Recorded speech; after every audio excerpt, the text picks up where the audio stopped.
After their loss to the Vikings, the Packers arrived at Yankee Stadium to play the Giants. To Green Bay's proud old veterans, this game had a special significance. Jerry Kramer explains why. We started out rather haphazardly the first few games of the season, and then there was a great attack upon us by the press media that we were all old, that we were over the hill, that the Packers are all old men. And a number of articles about the old Green Bay Packers. They're too old, they're over the hill, over the hump, a number of other things. In New York, against the Giants, Bob Skoronski in his pregame speech got up and said, "I'm tired as hell about being called an old man." He said, "I'm up to here with it," and I think everyone else on the club was too. We were a little mad, not particularly at the Giants, but at the newspaper people more so than anybody else, and we had a little something to prove. They inspired us. They gave us a reason to play.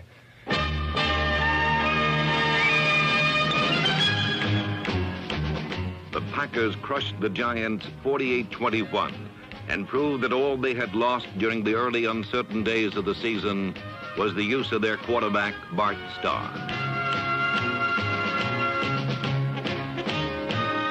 Zeke Bretkowski had done a capable job filling in for Starr.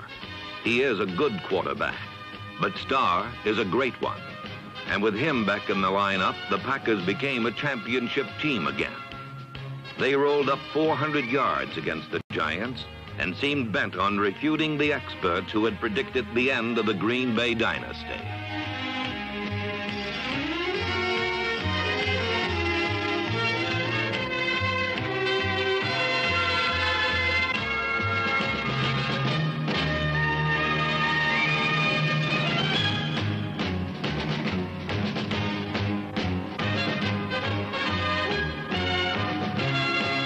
In the first half of the season, the defense had kept the Packers in contention. And now in the second half, when it counted most, the offense would carry them to the title.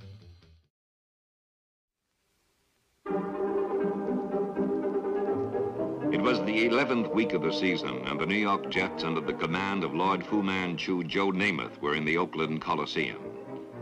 It was a battle between the two most explosive teams in professional football. Perfect execution like this tight end screen to Billy Cannon for a touchdown was the standard.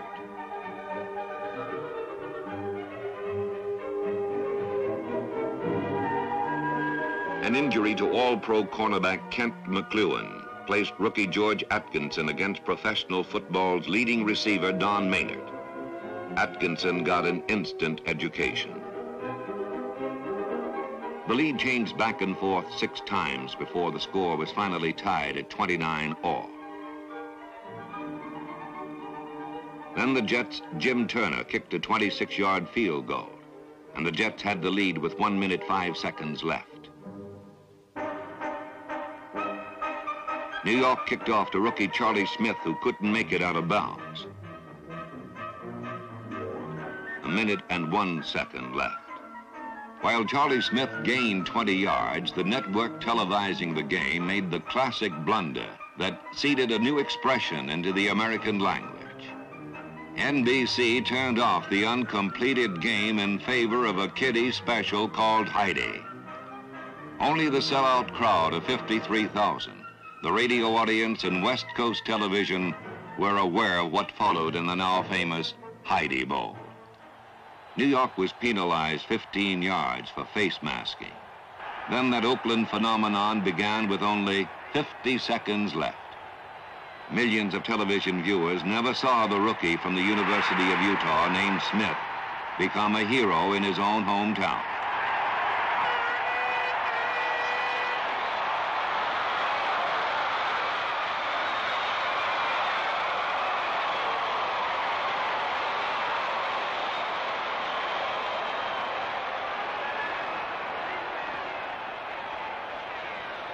Once again, that historic moment and the 9.6 speed that made it possible.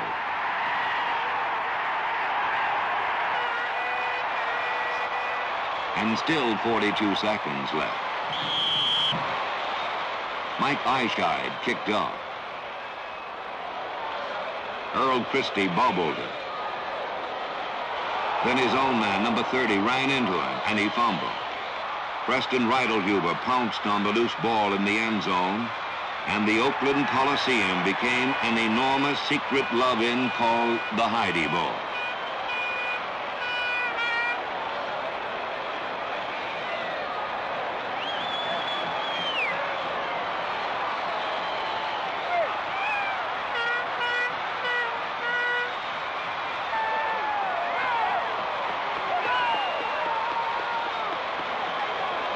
Oakland scored 14 points in 8 seconds and won. But the Jets were virtually the Eastern Division champs, while the Raiders, even with this great victory, were still in a tie for second place in the West. The next week in Houston, Domrus was still firing hot. The Oilers, however, checked San Diego's momentum and jumped to a 17-7 first-half lead. While his team fell behind, John Hadel waited on the sidelines. This was the same Kansas All-American who had joined the Chargers 8 years previously, and as a fresh-faced rookie had become a starter.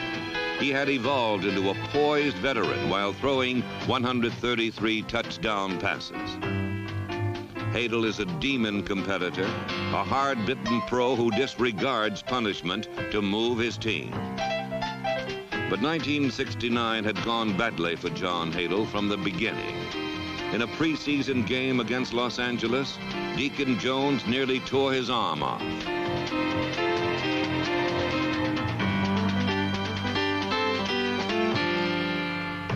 The injured arm troubled him throughout the most frustrating season of his career, making his performance inconsistent and causing him to lose his starting position. Now John Hadel waited on the sidelines, and with his team behind, he entered the game. With the practiced precision of experience, he brought his team back.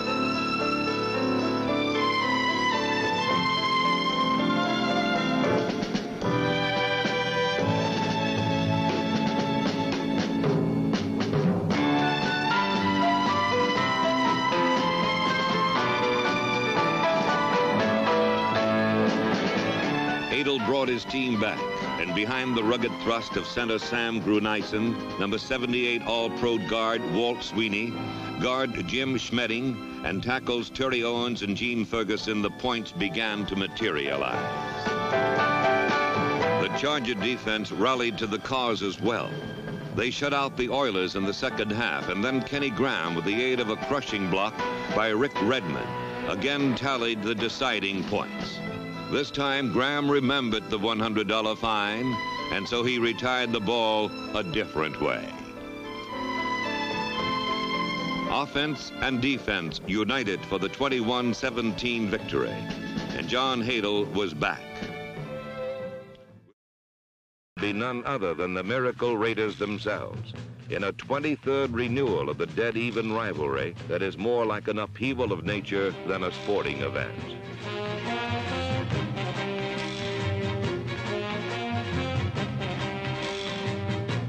By this time in the season, Len Dawson had learned, when in trouble, get the ball to Ed Podolak.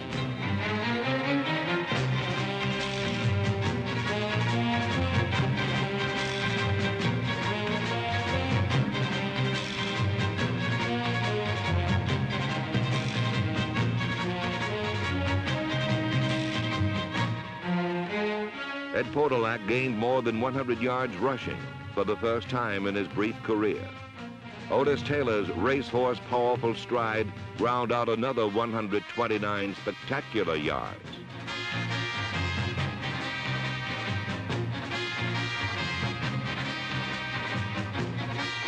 Perfect pass protection enabled Dawson and Taylor to complete the game's most sensational play.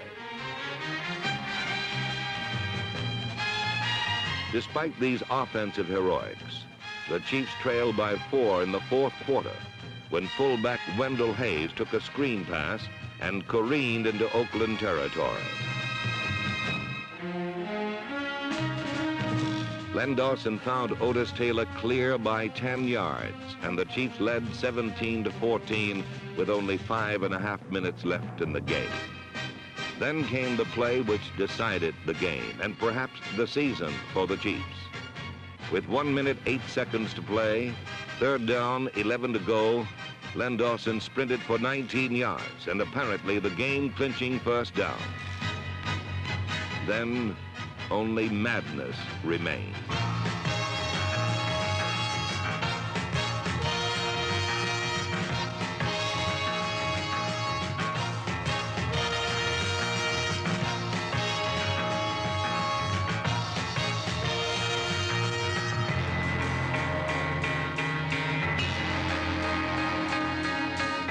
For 5 minutes, the game hung in the balance before offsetting penalties nullified Dawson's crucial play and gave the Raiders just enough time to cross midfield. From the Kansas City 48-yard line, the oldest player in pro football, 43-year-old George Blanda, booted home the tying points with just 3 seconds remaining. Instead of Kansas City, Oakland was suddenly in first place as the first half of the season drew to a depressing close.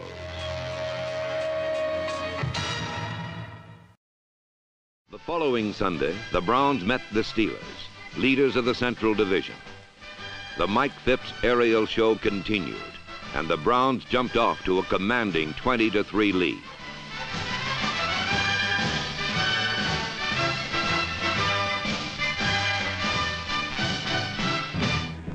Then the Steelers turned Franco Harris loose, and the complexion of the game quickly changed.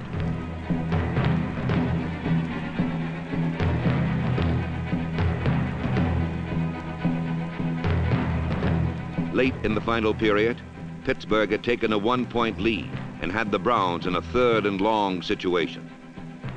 But on a brilliant call, Mike Phipps crossed up the Steeler defense on a fake flanker reverse and gained the crucial first down.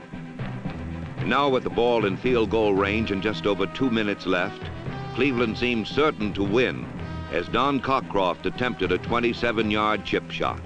But the kick soared inches wide of the upright as 83,000 sat in stunned silence. Cleveland had seemingly blown the game. But Cleveland's dogged defense refused to quit and stopped Terry Bradshaw on 3rd down. Now, with just 58 seconds remaining, Mike Phipps had one of his greatest moments. Slipping and sliding in the muddy turf, he unloaded 2 perfect passes over the middle, despite a prevent defense designed to stop them. Phipps had again brought his team to field goal range, and with only 13 seconds left, Don Cockcroft, standing in almost the same spot, got his second chance to redeem himself and win this vital game.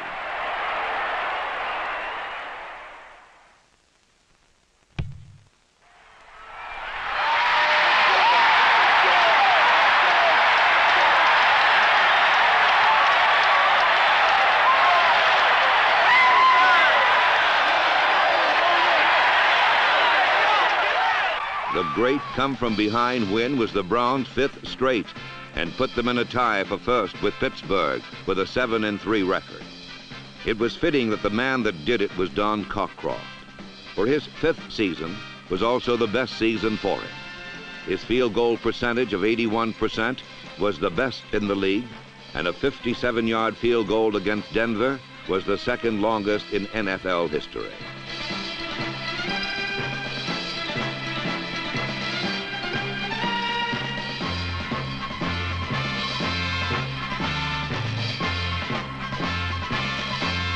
Today, in the mud and gloom of a November day in Cleveland, the Browns earned a victory that will rank with the most dramatic in their 23 years in the NFL.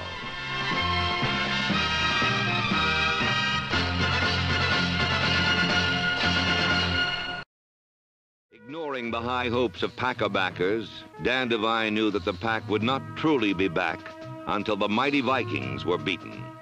and each of his young Packers understood that more than playoff money was at stake in this game. This was a test of character. Number 83, Clarence Williams, responded with his best performance, dogging the steps of Francis Tarkington, leading the youthful Green Bay defense in their charge to a championship.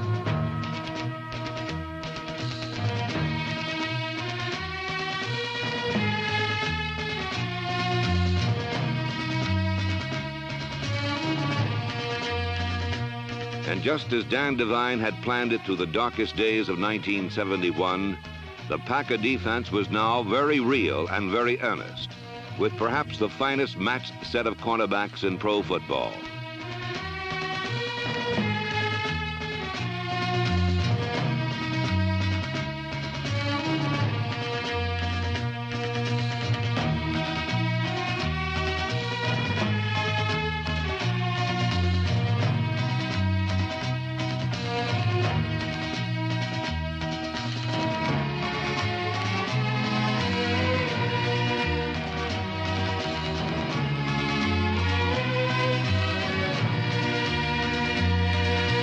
Fran Tarkington and the Minnesota Vikings were beginning to unravel under pressure.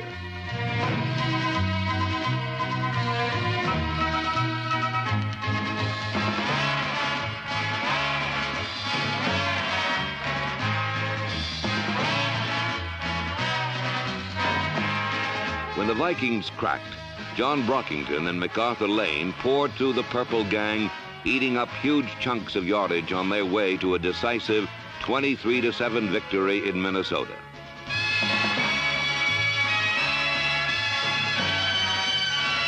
For the first time in 5 years, the Green Bay Packers were divisional champions. And for the man most responsible, for Dan Devine, it was undeniably a crowning moment.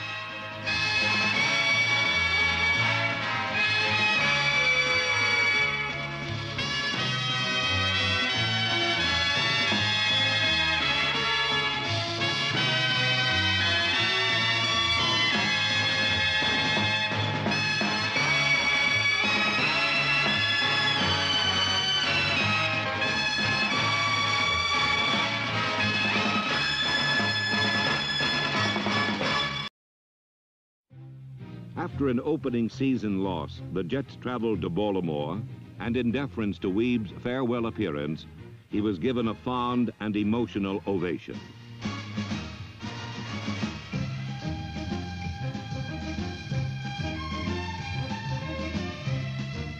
For the rededicated Jets, it was time to assert their right to contention. And with Joe Namath in peak form, they surged downfield.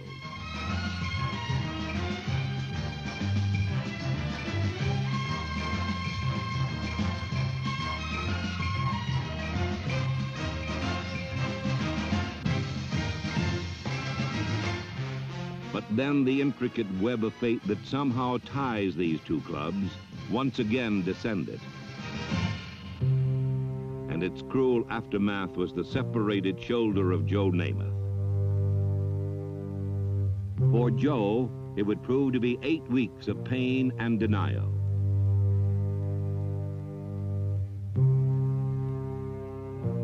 For the Jets, it meant a new assessment of team effort. And what a team effort it was that beat the Colts the day Joe Namath was injured. A quarterback named Al Woodall stepped in and behind perfect protection threw for 2 touchdowns.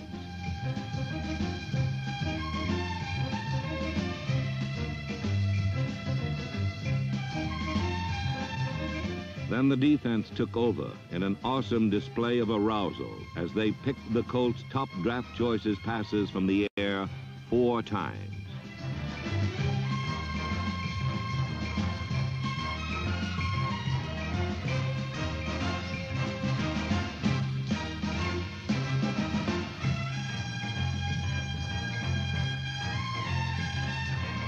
Even when the Colts turned to a more experienced quarterback in Marty Domrese, the Jets' defensive tempo never missed a beat. Number 51, Ralph Baker, cashed in his theft for 6 points.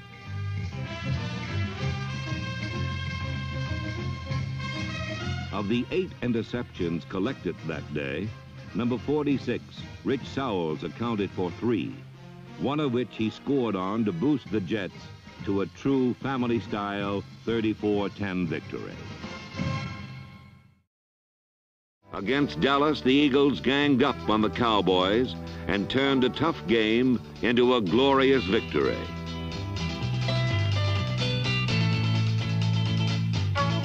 The aroused Eagle hitters toppled Roger Staubach, heels over helmet, and cowed him into throwing into the teeth of the secondary.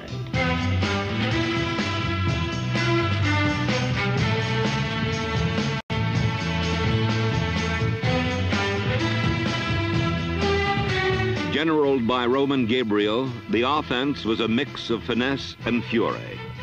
While Gabe provided the finesse, the fury was dished out by running back Norm Boulash.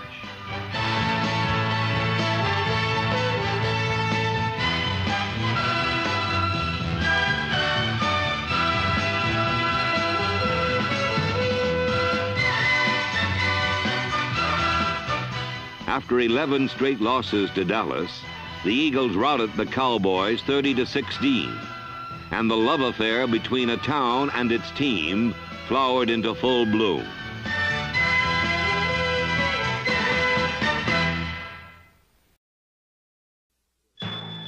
An inexperienced Miami team had come to Oakland for its first playoff game in history.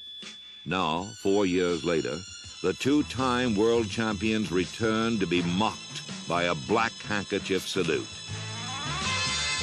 On the opening kickoff, Miami saluted back.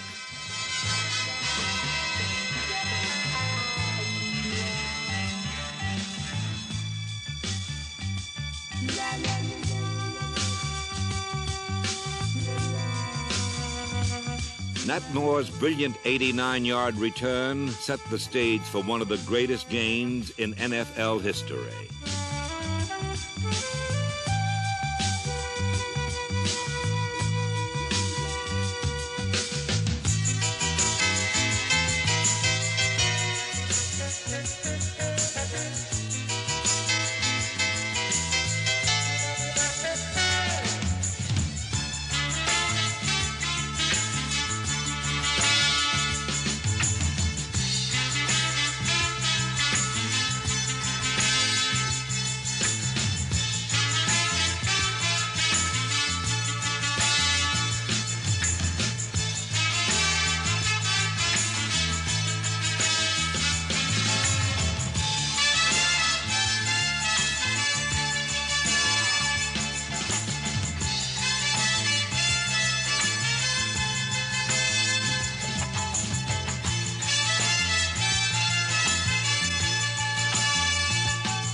Miami down 21-19 with only 4 minutes left.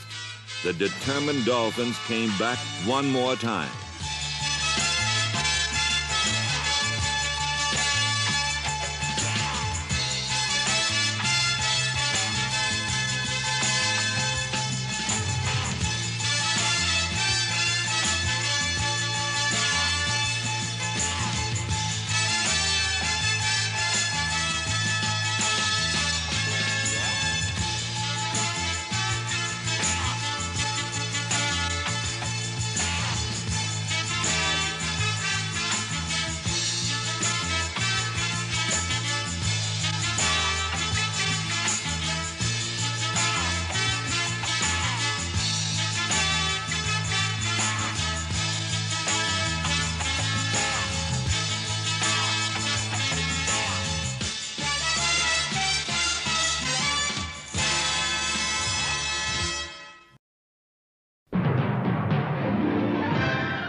afternoon, everybody. I'm Dave Humphrey, and this, for the Baltimore Colts, is the biggest game of the year. A classic confrontation between the streaking Colts and Don Shula's Miami Dolphins. This is the game that in all likelihood will decide the AFC Eastern Division Championship.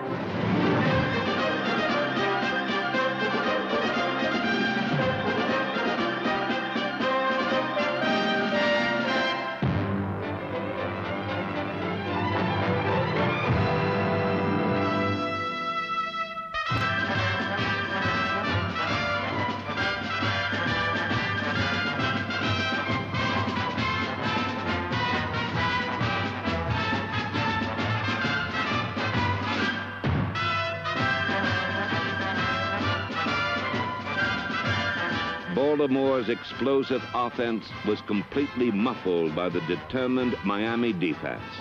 And when Mercury Morris scored the game's only touchdown late in the third quarter, the Dolphins were confident of victory.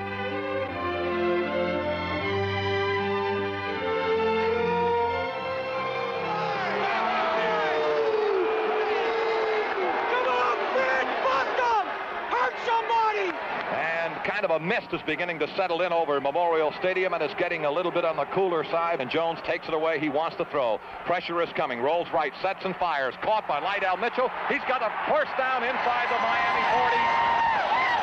The takeaway by Burt. No fake. Deep drop. Wants to throw. Dumps it off to Mitchell. Mitchell's got it 35, 30.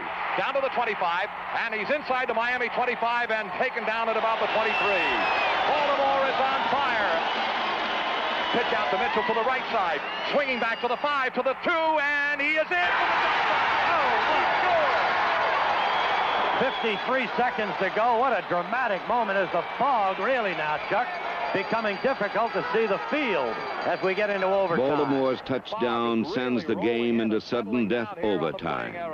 All right, again, remember now, the first score wins now, men. First score, 110% from everybody now. Damn it, the ball's in our hands.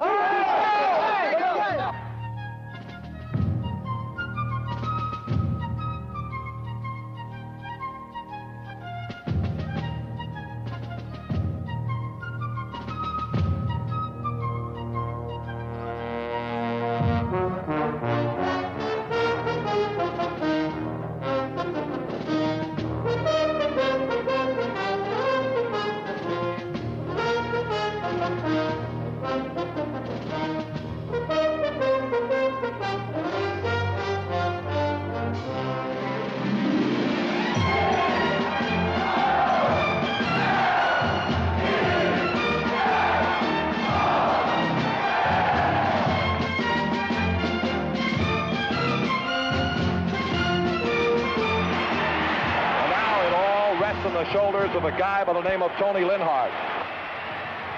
There it is, spot, kick, it's in the air. I'll wait for the official. He did it! I don't have to tell you, Linhart has won the game!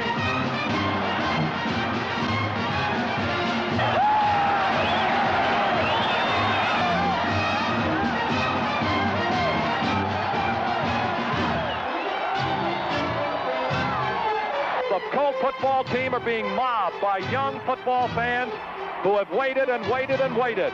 And the Colts have beaten the Dolphins twice this year, which means if they can beat... From last place to first place in a single season, the Baltimore Colts, a team that rewarded football dreamers everywhere.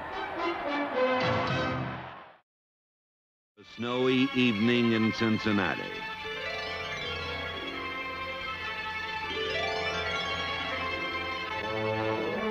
The Bengals still led the division by one game, but in this surreal setting, neither team could find its way. This was a game that the ground crew could win. Chuck Noll simply asked them for one touchdown.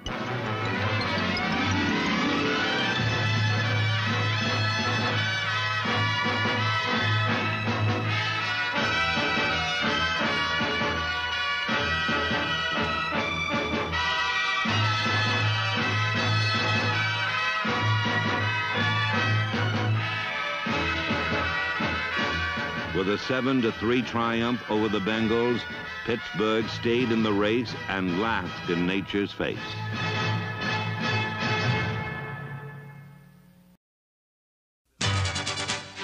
NFL expansion created 2 new teams in '76, and their eventual meeting took on great significance for both. Finally, a chance for Seattle to hang an opponent out to dry, and even more important, an opportunity for John McKay's Tampa Bay Buccaneers and Jack Patera's Seattle Seahawks to gauge their progress in a head-to-head matchup.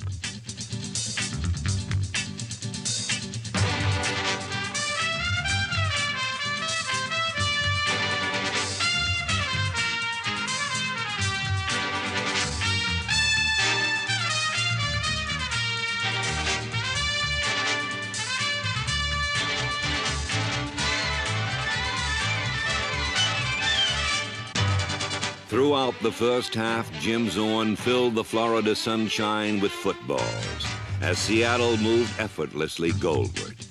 Then from the 15, the Seahawks registered the game's first 6-pointer on a storybook pass to Sam McCullum.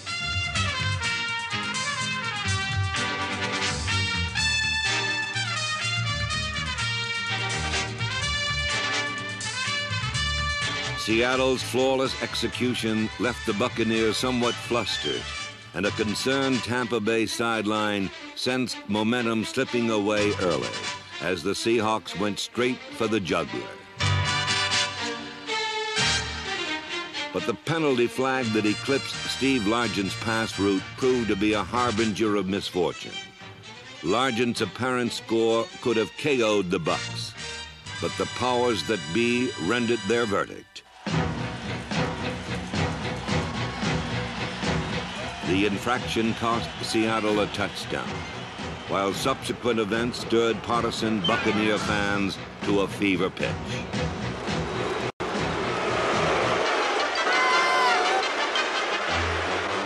The anti-Seahawk sentiment inspired Tampa Bay's defense as Seattle was held to just 41 yards total offense in the second half.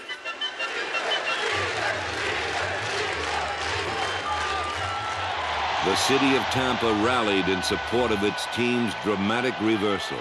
Seattle's offense had been stymied, but on this day, a new group of heroes would emerge. In many of Seattle's games, the defense had done little more than surrender points as fast as the offense scored them. But with the championship of expansion '76 hanging in the balance, Seattle's defensive unit put together a memorable game-winning effort.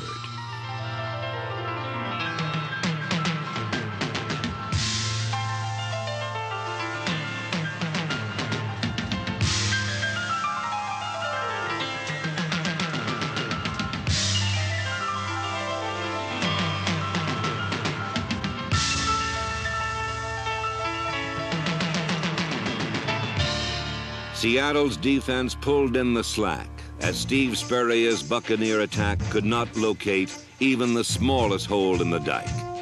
Ed Bradley ranged the entire span of the field, meting out stiff sentences wherever he turned up. The secondary planted its 1976 receiver crop, while old pro Mike Curtis made the game's 2 key plays. Seattle allowed only 1 touchdown and led by 3 points, as the intense heat began to take its toll on both clubs.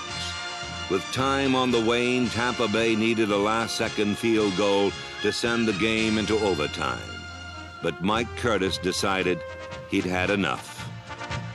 Though you may not see it from this angle, Curtis got a hand on the field goal try. The ball flooded harmlessly toward the uprights and came to rest well short of its mark, as the Seahawks won their first regular season NFL contest. Indeed, a moment to remember for a young head coach and his fledgling football team. In years to come, this organization will produce winning efforts on a much more regular basis. But no Seattle Seahawk fan ever will forget the first one. A groundbreaking of sorts on which future winning seasons will be built. Final score, Seattle 13, Tampa Bay 10.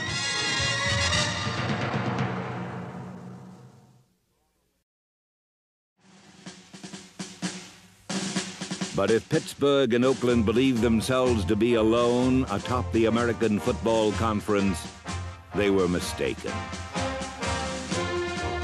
In '76, a team from New England arrived on the scene, its flags to autumn's breeze unfurled. Here boldly a second-year quarterback stood, then fired a shot heard round the world.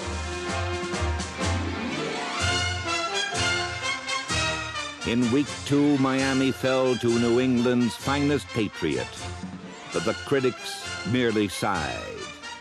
Let's see him beat the Steel Curtain next week. Then we'll be satisfied.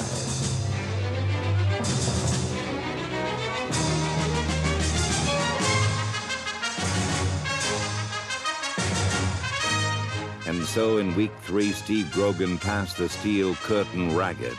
But still the critics weren't impressed. Pittsburgh had an off day, they said.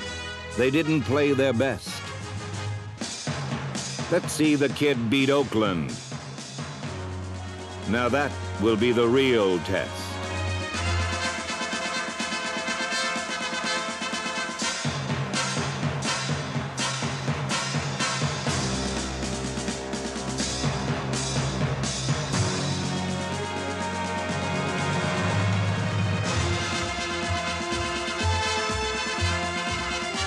With consecutive wins over Miami, Pittsburgh, and Oakland, Steve Grogan and the New England Patriots made believers of the critics, while taking a step up to join the AFC's elite.